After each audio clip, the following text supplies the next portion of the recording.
I'm Sabina Hassanova with the latest news in English on AzVision TV.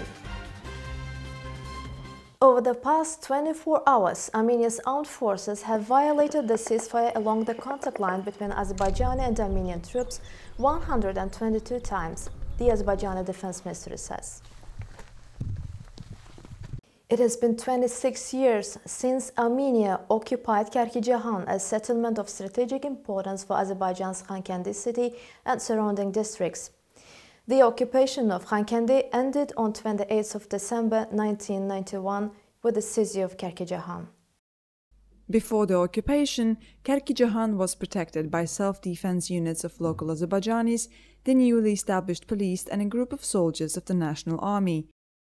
When the Armenian army moved offense on Kerkijahan using heavy weapons, the self-defense units had to retreat because of the inequality of the forces.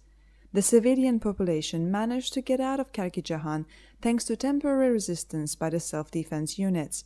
As a result of the occupation of Kerkijahan by the Armenian armed groups, 34 of 1,796 inhabitants of the village, including 3 women and 2 babies, were killed and more than 100 people were wounded.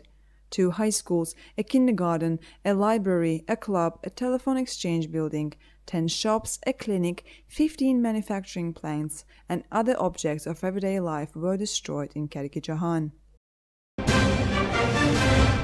Minister of Finance of the Republic of Azerbaijan Samir Sherifov says Azerbaijan's budget is traditionally socially oriented. Azerbaijan is a developing state and has achieved a lot over the past 15 years. Our investment costs have been quite high. As a rule, most of it is social-oriented, as the head of state pays great attention to this matter. Social spending in the budget for 2018 is 7.7 billion manats. This indicates that additional funds will be allocated to social spending next year.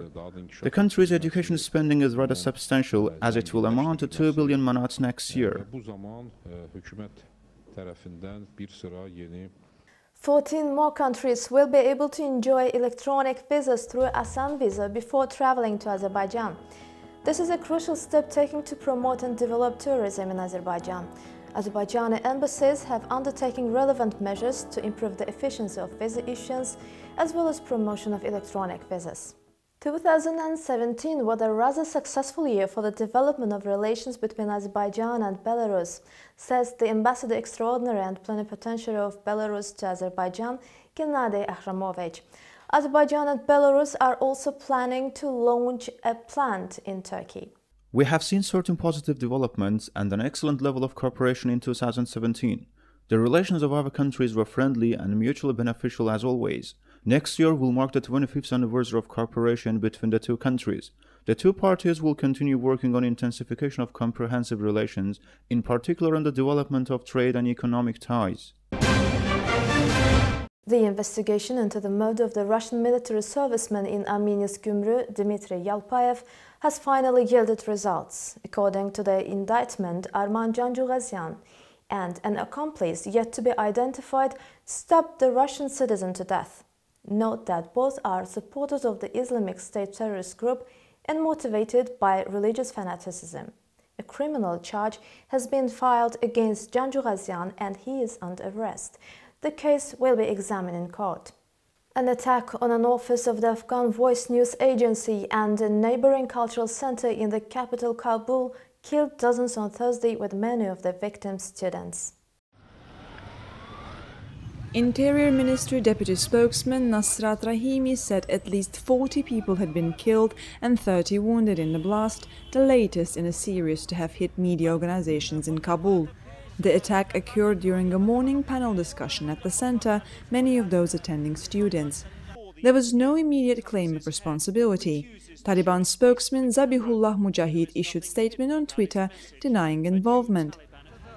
According to a report this month by media freedom group Reporters Without Borders, Afghanistan is among the world's most dangerous countries for media workers, with 2 journalists and 5 media assistants killed doing their jobs in 2017 before Thursday's attack.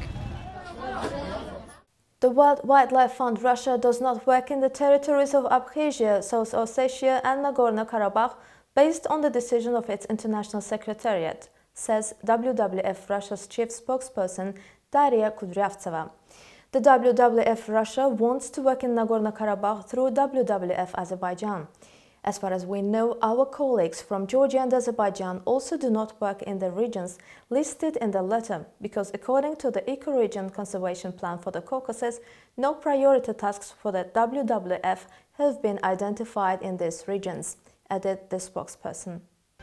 And that was all for today. Thank you for your attention. See you tomorrow.